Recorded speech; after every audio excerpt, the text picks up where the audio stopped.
কিবরিয়া এই 6 জন যে দাঁড়ায় রয়েছে হেলমেট তো খুলে না, তুই কি চিনিস নাকি? তখন কিবরিয়া তখন এই 6টাতে একজনে বলছে যে আমাদের কোনো আহ্বায়ক না, কার জন্মদিনে আসছে। তখন কিবরিয়ার বোঝে নাই। তারপরে কিবরিয়ার কাছে একটা ফোন আসছিল, তখন এই বিক্রমপুরে হার্ডওয়্যারের দোকানে ঢুকছে। ঢোকার পর তখন ওই যে একটা ছেলে এসে এই তো আমরা দেখলাম। আমার ছোট ভাইয়ের একদম বাল্যকালের ফ্রেন্ড, আমাদের বাসা 13, ওদের বাসা আমার পরের বাসায়। আর কিবরিয়ারে যে কালকে গুলি করলো আমার ছোট ভাই তুহিন, ওর সাথে স্কুল কলেজ একসাথে পাশেই ছিল। আমার ছোট ভাই বলে বলছে যে কিবরিয়া এই 6 জন যে দাঁড়ায় রয়েছে হেলমেট তো খুলে না, তুই কি চিনিস নাকি? তখন কিবরিয়া তখন এই 6টাতে একজনে বলছে যে আমাদের কোনো আহ্বায়ক না, কার জন্মদিনে আসছে। তখন কিবরিয়ার বোঝে নাই। তারপরে কিবরিয়ার কাছে একটা ফোন আসছিল, তখন এই বিক্রমপুরে হার্ডওয়্যারের দোকানে ঢুকছে।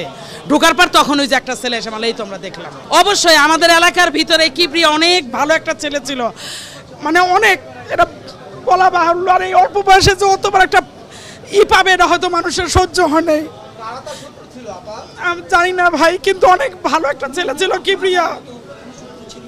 আমরা জানি না এই পর্যন্ত না, কিন্তু অনেক বছর আগে ওর ঘরের ও এলাকা নিজের বাড়ি থুয়া আজকে পল্লবীতে কত বছর ওরা ওইখানেও গুলি করতে আসছিল, বুঝছো? তখন ওই নিজের বাড়ি থুয়া ওরাই যে বাসায় থাকে, কিন্তু খুবই ভালো ছেলে ছিল, তুমি জানো না। 6 জন ছিল মোটর সাইকেলে, হ্যাঁ 6টা মোটর সাইকেলে, তো ফেসবুকেই তো দেখছো। হ্যাঁ 6 জন, কিন্তু একজন লাস্টে উঠতে পারে নাই। রিকশাওয়ালার হ্যাঁ উঠছে, আমাদের এলাকার ছেলে তো, আমাদের পাশেই তো। তখন ওই রিকশাওয়ালারে বলছে জোরে চালা, রিকশাওয়ালা বলছে আমার চার্জ নাই, তখন ওরা পায়ে গুলি করছে। এই তো, তারপরে কে বা ধারা ধরছে তা তো যাই না, আমরা তার নাম টাম জানি না। কিন্তু আমাদের কিবরিয়ার মতো এলাকায় এমন একটা ছেলে নাই, জানো না। ও সবার সাথে ডেকে ডেকে কথা বলছে, ওর ভিতরে কোনো অহংকার নাই। রাস্তাতে একটা মানুষ গেল সালাম দিত বড়দের। ও বলতে পারবে, ওরে বললে সব কথা জানা যাবে। যে যাকে ধরা হয়েছে হ্যাঁ ওই বলতে পারবে। নাম কি? ওর নামটা আমি জানি না, কি নামটা জানি আমি জানি না, নাম কি? জনি। হ্যাঁ ওকে ধরলে ওই বলতে পারবে। ও যখন বলবে ওই আপনাদের জানি তো, ওর থেকে খবর নিতে পারবো আমরা, বুঝছেন? ও জানে কিসের জন্য এই ঘটনা করছে, ওর কাছে সব তথ্য আছে।